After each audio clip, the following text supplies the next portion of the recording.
नमस्कार, स्वागत है आप सभी का SCCN न्यूज के इस बुलेटिन में। आइए सबसे पहले नजर डालते हैं हेडलाइंस पर। टाटा स्टील UISL जमशेदपुर में बेहतर सुविधाएं देने को प्रतिबद्ध। MD तरुण टागा ने इसके लिए चलाई जा रही योजनाओं की दी जानकारी। शहर के विभिन्न क्षेत्रों में विकास कार्यों की प्रगति की दी गई जानकारी। कई बेहतर सुविधाएं मुहैया कराने के लिए नए समझौतों की बताई जरूरत। जमशेदपुर में गणेश सिंह पर बम फेंकने का आरोपी बिष्टुपुर से गिरफ्तार। पकड़ाए निसार हसन के पास से देसी पिस्टल, जिंदा गोली बरामद। पूछताछ में कबूल की अपनी संलिप्तता। 2 अन्य मामलों में वांछित निसार का है आपराधिक इतिहास। SSP डॉक्टर M तमिलवर्णन ने प्रेस कॉन्फ्रेंस कर दी जानकारी। जमशेदपुर झामुमो ने प्रधानमंत्री व गृह मंत्री का पुतला फूका। रैली निकाल DC ऑफिस पर प्रदर्शन। साक्षी गोल चक्कर पहुंच किया पुतला दहन। केंद्र पर राज्य सरकार को गिराने की साजिश का लगाया आरोप। अभियान चलाकर केंद्र की साजिश नाकाम करने की हुई घोषणा। अब बात करते हैं टाटा स्टील UISL द्वारा शहर में बेहतर सुविधाओं के प्रति आश्वस्त किए जाने की। टाटा स्टील UISL ने जमशेदपुर वासियों को बेहतर गुणवत्ता युक्त सड़कें व अन्य सुविधाएं मुहैया कराने का भरोसा दिलाया है।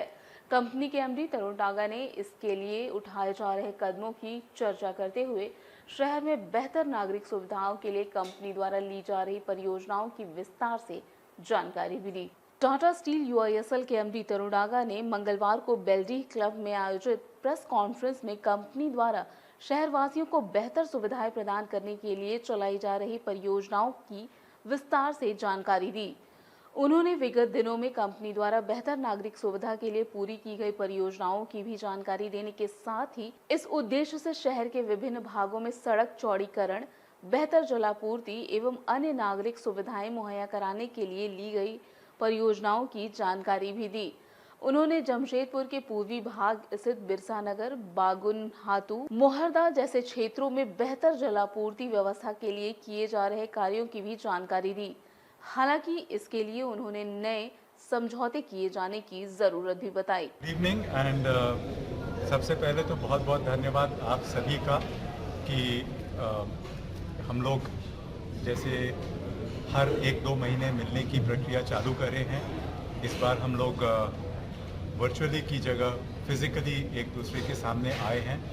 सो आज की जो इंटरेक्शन की प्रक्रिया थी was a continuation of what we have been doing starting in the month of November 2021 जब से हमने चालू किया इंटरेक्शन, एंड यही प्रक्रिया आपके साथ जारी रहेगी।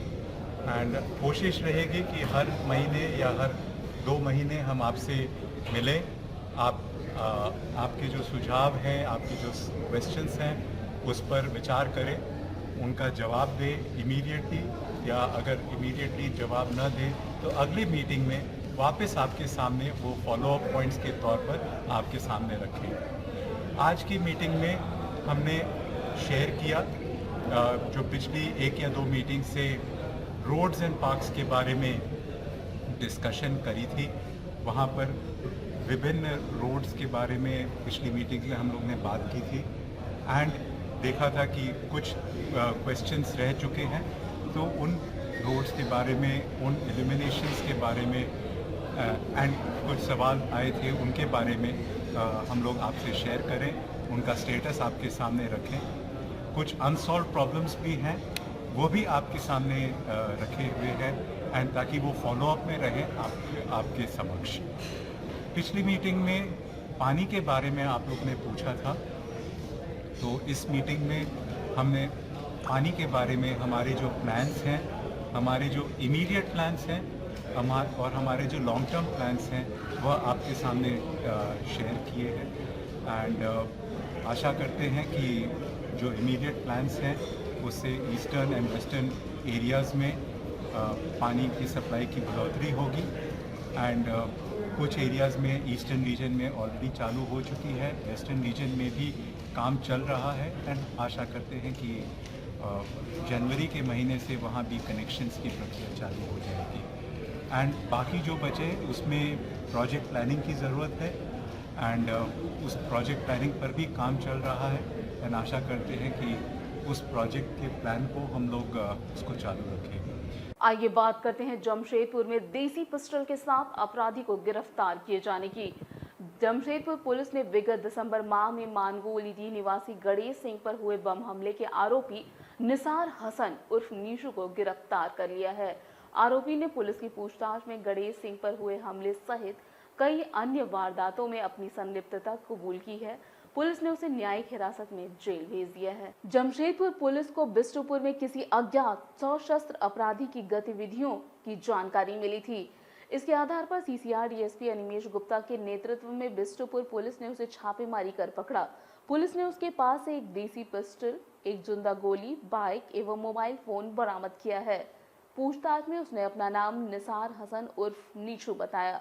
साथ ही उसने विगत दिसंबर में उलीडीह निवासी गणेश सिंह पर बम से हुए हमले में अपनी संलिप्तता भी स्वीकार की है। एसएसपी डॉक्टर एम तमिलवर्णन ने प्रेस कॉन्फ्रेंस कर यह जानकारी दी। उन्होंने बताया कि निसार हसन उर्फ नीसू का पुराना आपराधिक इतिहास रहा है तथा वह 2 पुराने मामलों में वांछित भी है। जामशेदपुर शहरी क्षेत्र में एक सूचना प्राप्त हुई थी कि कोई आदमी संदिग्ध रूप में घूम रहे हैं और ये वांछित भी हो सकता है, जिसमें हम लोग तुरंत टीम गठित करके बिष्टुपुर थाना के थाना प्रभारी के अपने टीम के साथ संज्ञान लेने के बाद उनको भेजा गया था इसको जांच करने के लिए और सत्यापन करने के लिए, जिसमें एक बंदे जो है निशू उर्फ निसार हसन, इनको हम लोग पूछताछ हेतु लेके आए थाना पे। थाना में पूछताछ के समय में उनसे जो है सर्च किया था। एक उनके पास से हम लोगों को पिस्टल मिला था, लोडेड देसी पिस्टल मिला था एक गोली के साथ। और बाकी जब उनसे पूछताछ किए तो ये मालूम पड़ा कि सोनारी थाना कांड संख्या 220-21 पिछले जो दिसंबर में सोनारी पेट्रोल पंप के नज़दीक में जो आज़ाद नगर उलीडीह के रहने वाले जो गणेश सिंह हैं, उनके गाड़ी के ऊपर सुतली फार्म दे के उनको मर्डर करने के लिए कोशिश कराया गया था। तो उसी में जो गिरोह था उसके गिरोह के सदस्य निकले और उन्होंने अपने उस कांड के बारे में बताया भी हम लोगों को और उल्लेख चीज़। और दूसरा उनका अपना स्वीकार के बयान में भी ये स्वीकार भी किया है कि उस घटना में वो शामिल थे और इनके द्वारा एक बम भी सांगा गया था और उसमें जो बम बनाया गया था उसको इनके आवास में 2 दिन सूखने के लिए भी रखा गया था। तो इतना इन्होंने जो है अपने स्वीकार के बयान में बताया। और इसके अलावा ये दूसरा एक कांड खारिज कर चुके थे जो 2 महीना पहले हम लोगों को एक व्यक्ति द्वारा 10,000 का रंगदारी मांगने के लिए थाना में 57/2022 मतलब केस नंबर है 5757/2022 बिष्टुपुर थाना दिनांक 17 मार्च 2022 को जो कांड हुई थी उस कांड को भी फ़ोन करने वाला यही व्यक्ति थे। ये दोनों चीज़ हम लोग को मालूम पड़ा और क्योंकि इनसे अवैध हथियार हम लोगों को बरामद हुआ तो इनको एक हम लोग केस करा रहे हैं अवैध हथियार रखने के लिए आर्म्स एक्ट में और बाकी 2 केस में इनको हम लोग रिमांड करेंगे और इनसे और भी पूछताछ किया जा रहा है। बाकी क्या क्या इनके द्वारा जो है घटना अगल बगल जिला में अगल बगल थाना में हम लोग सत्यापन उसको कर रहे हैं। इनके पूर्व आपराधिक इतिहास 2 कांड में ये वांछित है। 2013 में बिष्टुपुर थाना कांड संज्ञा में आर्म्स एक्ट है और एक है टेल्को का कोई चोरी का कांड है। और इस बीच में इन्होंने 13-14 के बाद इन्होंने मुंबई चले गए थे अपना काम करने के लिए और 2 साल पहले कोरोना में इन्होंने जब वापस आए तो इनके पास पैसा का कमी था और पुराना दोस्त के साथ इनको अपना दोस्ताना भी बढ़ा। तो उस कारण ये बता रहे हैं कि पैसा का लालच में हमने जो है गणेश सिंह के ऊपर जो कांड खारिज किया गया था उसमें हम भी शामिल थे और हम इनको भी कुछ पैसा उसमें मिला है, 5,000 या 10,000 कुछ मिला है। तो बेसिकली ये आदमी और भी कुछ घटना करने के फिराक में थे, किसी से मतलब अननेसेसरी गोली चलाना, लोगों को डराना या नहीं तो फिर किसी से रंगदारी के पैसा मांगना।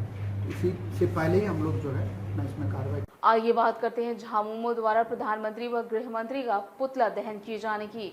जमशेदपुर झारखंड मुक्ति मोर्चा ने केंद्र पर राज्य की हेमंत सरकार के खिलाफ साजिश रचने का आरोप लगाते हुए मंगलवार शाम इसके विरोध में साकची गोल चक्कर पर प्रधानमंत्री व गृह मंत्री का पुतला फूका। पार्टी ने इसके जरिए केंद्र सरकार व भाजपा का विरोध करते हुए ऐसी साजिश से बाज आने की चेतावनी भी दी। झारखंड में हाल में हुए विभिन्न खुलासों से झारखंड सरकार एक बार फिर संकट में घिरती जा रही है, लेकिन सत्तारूढ़ झारखंड मुक्ति मोर्चा उसको भारतीय जनता पार्टी एवं उसकी केंद्र सरकार की साजिश मान रही है। इसी को लेकर झारखंड मुक्ति मोर्चा के नेताओं ने मंगलवार को साकची में रैली निकालकर उपायुक्त कार्यालय का घेराव किया। इस दौरान केंद्र सरकार, प्रधानमंत्री नरेंद्र मोदी व गृह मंत्री अमित शाह के खिलाफ नारेबाजी भी की। वहां से रैली साकची गोल चक्कर पहुंची, जहां प्रधानमंत्री नरेंद्र मोदी एवं गृह मंत्री अमित शाह का पुतला दहन किया गया। पार्टी विधायक रामदास सोरेन ने पुतलों में आग लगाई। वहां भी पार्टी कार्यकर्ता केंद्र सरकार व दोनों नेताओं के विरुद्ध नारे लगाते रहे। झामुमो के मानगो नगर अध्यक्ष फतेह चंद टुडू ने कहा कि भारतीय जनता पार्टी राज्य की हेमंत सरकार को बेवजह बदनाम कर रही है।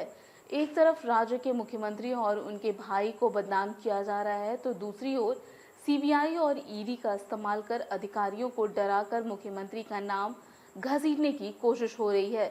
फतेह चंद टुडू ने चेतावनी दी कि झामुमो इसके खिलाफ लगातार अभियान चलाकर केंद्र की साजिश को नाकाम करेगा। झारखंड मुक्ति मोर्चा जिला कमेटी की ओर से भाजपा सरकार के तानाशाही रवैया के खिलाफ में जहाँ पुतलाधार किया जा रहा है, जिस तरह से भारतीय जनता पार्टी जहाँ संवैधानिक संस्था ईडी को यहाँ पर प्रयोग करके यूज करके झारखंड सरकार को कमजोर करने का, डराने का, धमकाने का प्रयास कर रही है, तो कभी भारतीय जनता पार्टी सफल नहीं होगी।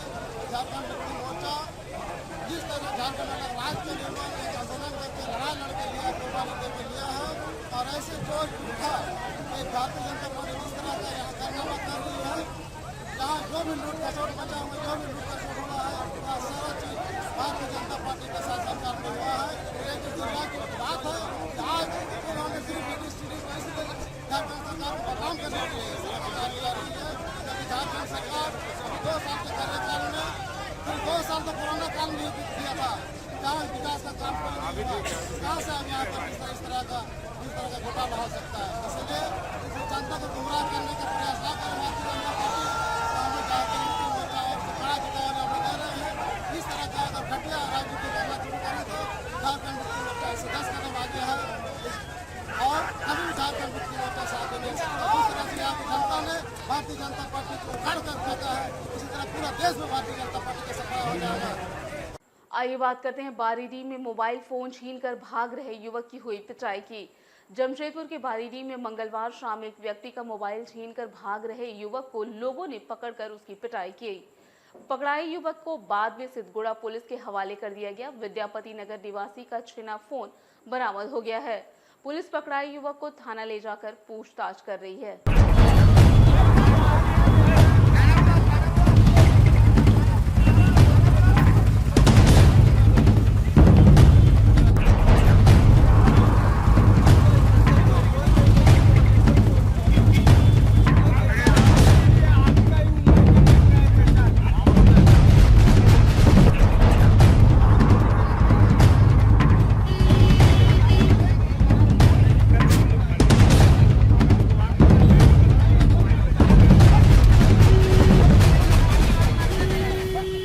सरजूराज जी के ऑफिस के पास जो रोड है, वहाँ से मैं मार्केट से आकर के जा रहा था घर पर, सब्जी लिया हुआ था हाथ में, तो वहाँ से वो आया, पीछे से मेरा मोबाइल पीछे से पकड़ करके छीन लिया। छीन के भागा, मैं इसके पीछे पीछे दौड़ा।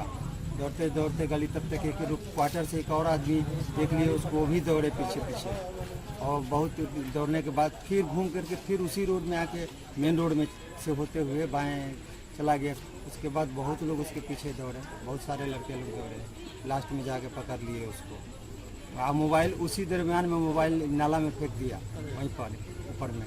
तो एक आदमी, एक लड़का उठाया था, बोला कि आपका मोबाइल है। वो लड़का अभी भागा है, बोले हाँ अभी वो उठा करके लेके भाग रहा है। सब फिर दौड़े उसके पीछे पीछे से। आपकी मोबाइल मिल गई है ना? हाँ मोबाइल मिल गई। घटना ऐसा था कि मैं अपने ताइक्वांडो क्लब से आ रहा था। आने के बाद देखा कि एक लड़का भागते हुए, काला रंग का शर्ट पहना हुआ था, भागते हुए, तो गाड़ी के जो अभी कंपनी का सामने देख रहे हैं कि उसके बीच से भागा। तो भाई लोग भी खड़े हुए थे। भाई एक जन बोला चोर चोर। अब चोर समझ में नहीं आया पीछे वाला कौन है। तो बाद में चला एक व्यक्ति का मोबाइल लेके इसने भागा। तो मोबाइल जब भागा तो वो मोबाइल तो हाथ में छूट गया, लेकिन जो अभी कंपनी आप देख रहे सामने में अभी कंस्ट्रक्शन का काम चल रहा है, तो वो क्वार्टर पर जंप मारा। जंप करने वाला क्वार्टर वाले ने पकड़ लिया और फिर जो कंपनी के जो स्टाफ लोग हैं उनको दबोच कर यहाँ पर ले आया। तो प्राप्त उनके द्वारा भी पता चल रहा है कि बहुत सा रॉ मटेरियल वो चोरी किया है। इस तरह घटना ये अंजाम दिनों दिन बढ़ते जा रहा है। ये रेसिडियो का अड्डा जो दिन पर दिन बढ़ते जा रहा है, इसमें प्रशासन को सख्त कदम उठाना चाहिए, जो मेरे ख्याल से अभी तक वो कदम दिखने को नहीं मिल रहा है। चोर को तो पकड़ा गया है, चोर को प्रशासन को फोन किया है, प्रशासन अभी आई है, उनको दे दिया गया। और जिनका मोबाइल भी मतलब लेकर भागा था, वो साथ सहित दोनों थाना में भी गए, सिद्धगुड़ा थाना में। अब बात करते हैं ईडी अधिकारियों द्वारा आईएएस पूजा सिंघल से की जा रही पूछताछ की। राज्य की खनन सह उद्योग सचिव IAS पूजा सिंघल पर प्रवर्तन निदेशालय का शिकंजा कसता जा रहा है।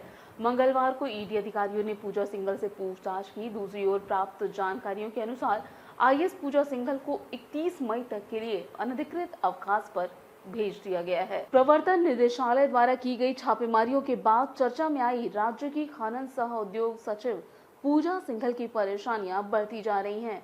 पूजा सिंघल मंगलवार सुबह 11 बजे के करीब ईडी के रांची क्षेत्रीय कार्यालय पहुंची और सीधे पूछताछ वाले कमरे में चली गई। इस दौरान उन्होंने पत्रकारों के किसी सवाल का जवाब नहीं दिया। दफ्तर में ईडी अधिकारियों ने उनसे पूछताछ की। विगत 6 मई को IAS पूजा सिंघल के करीब 25 ठिकानों पर हुई कार्रवाई के बाद ईडी ने शनिवार 7 मई को CA सुमन कुमार सिंह को न्यायिक हिरासत में ले लिया था। उसके बाद से उनसे व पूजा सिंघल के पति अभिषेक झा से पूछताछ चल रही है। जानकारी के अनुसार पूछताछ में बैंक ऑफ इंडिया की रांची मेन रोड शाखा के 2 अधिकारी भी पूछताछ में बुलाए गए हैं। वहीं दूसरी ओर पूजा सिंघल को 31 मई तक अनधिकारिक अवकाश पर भेज दिया गया है। बताया गया है कि ईडी की कार्रवाई के मद्देनजर पूजा सिंघल को छुट्टी पर भेजा गया है।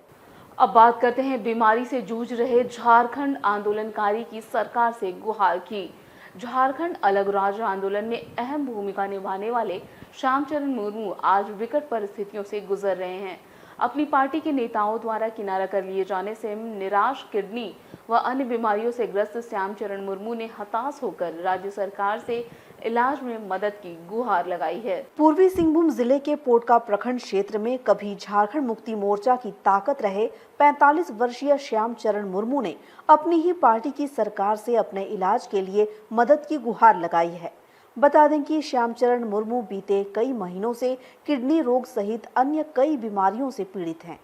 आर्थिक तंगी से जूझ रहे श्यामचरण मुर्मू के पास अपना इलाज कराने तक के पैसे नहीं है। ऐसी स्थिति में पार्टी नेताओं ने भी उनसे किनारा कर लिया है, जिससे उनकी सुधि लेने वाला भी कोई नहीं है।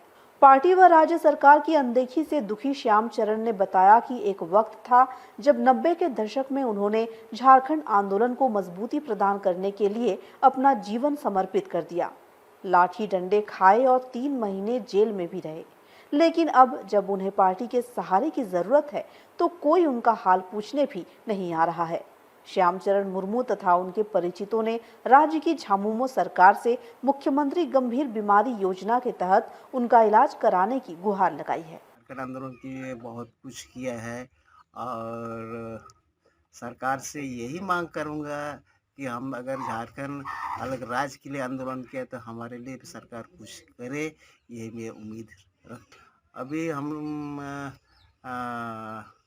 किडनी का बीमारी से पीड़ित हूँ, हार्ट बीमार से।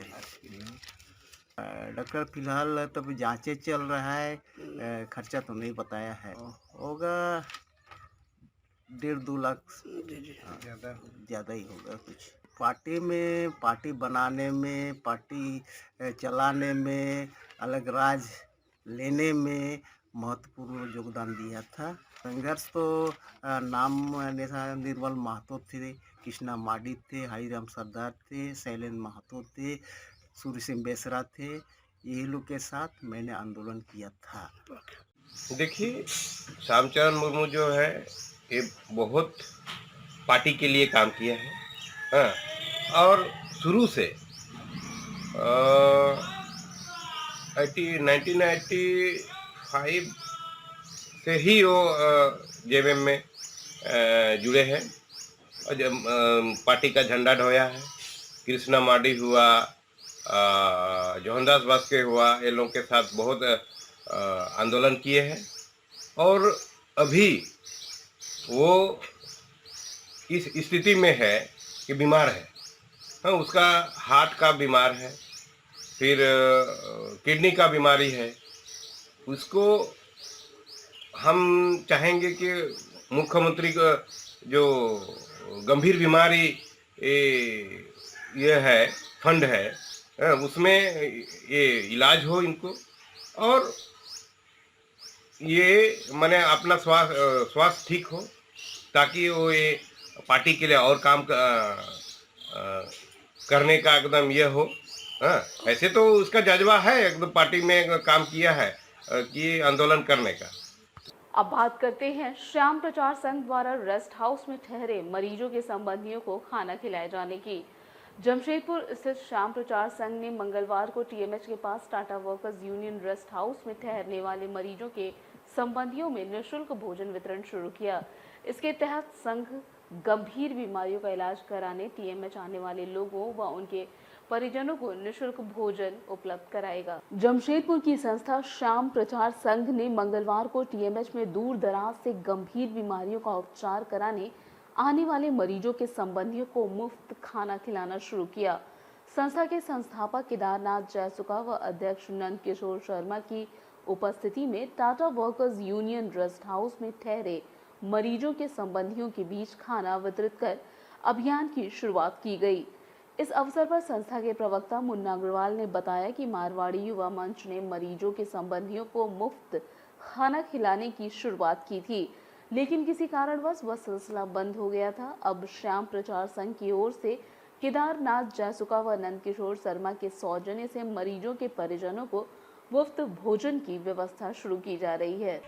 श्याम प्रचार संघ टाटा नगर के तरफ से हमारे Tata worker union rest house में जितने भी कैंसर पेशेंट आते हैं उनके लिए आज हमारे संस्था के संस्थापक परम आदरणीय श्री केदारनाथ जयसुका जी और हमारे संस्था के अध्यक्ष नंद किशोर शर्मा नंदू बाबू जो राउरकेला में रहते हैं, उनके सहयोग से आज दोपहर का भोजन निःशुल्क आज से चालू हुआ।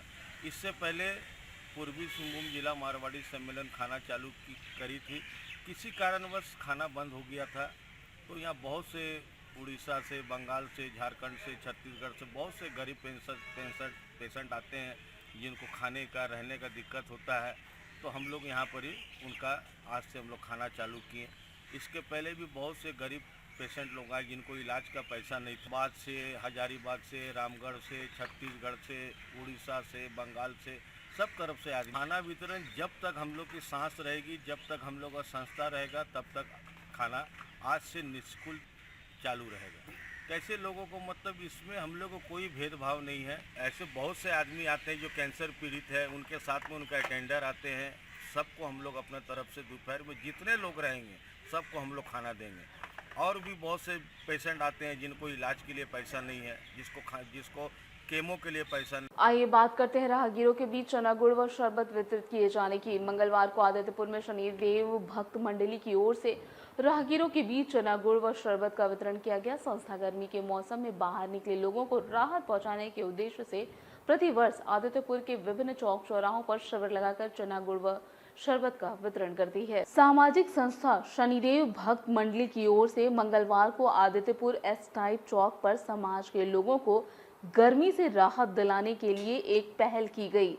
संस्था की ओर से भीषण गर्मी में राहगीरों के बीच निःशुल्क चना गुड़ व ठंडे शरबत का वितरण किया गया। संस्था गर्मियों में राहगीरों को राहत पहुंचाने के उद्देश्य से प्रतिवर्ष कैंप लगाकर निःशुल्क चना गुड़ व शरबत का वितरण करती है। हालांकि विगत 2 साल से कोरोना के प्रकोप के कारण संस्था द्वारा शिविर का आयोजन नहीं किया जा रहा था, किंतु कोरोना का कहर कम होते ही इस साल संस्था ने शिविर आयोजित कर लोगों के बीच शरबत और चना गुड़ का वितरण किया। संस्था के अध्यक्ष देवव्रत घोष ने बताया कि शनिदेव भक्त मंडली द्वारा गर्मी के मौसम में आदित्यपुर के प्रमुख चौक चौराहों पर शिविर लगाकर राहगीरों की सेवा की जाती है। इस मौके पर बड़ी संख्या में शनिदेव भक्त मंडली के सक्रिय सदस्य मौजूद रहे। हमारा जो नित्य प्रोग्राम है उसके तहत शरबत वितरण कैंप पिछले 2 वर्ष से बंद था कोरोना काल के चक्कर में। तो इस साल हमें मौका मिला फिर से इसको निष्कारित करने के लिए। इस बार आज 10 तारीख हम लोग इस टाइप मोड में आए। हम लोग मोटामोटी हर साल 3 कैंप लगाते हैं। तो अगला कैंप हमारा 19 तारीख को है टीचर ट्रेनिंग मॉल गमरिया में। उसके बाद उसका अगला कैंप जो है उसी कैंप में हम लोग निर्धारित करेंगे अगला कैंप। तो हमारा तीसरा कैंप आपका आकाशवाणी चौक पे होगा, उसका डेट अभी निर्धारित नहीं हुआ। आज के इस बुलेटिन में बस इतना ही। हम फिर होंगे हाजिर कुछ और नई और बड़ी खबरों के साथ। तब तक के लिए SCN न्यूज़ की पूरी टीम की ओर से मुझे दीजिए इजाजत। नमस्कार।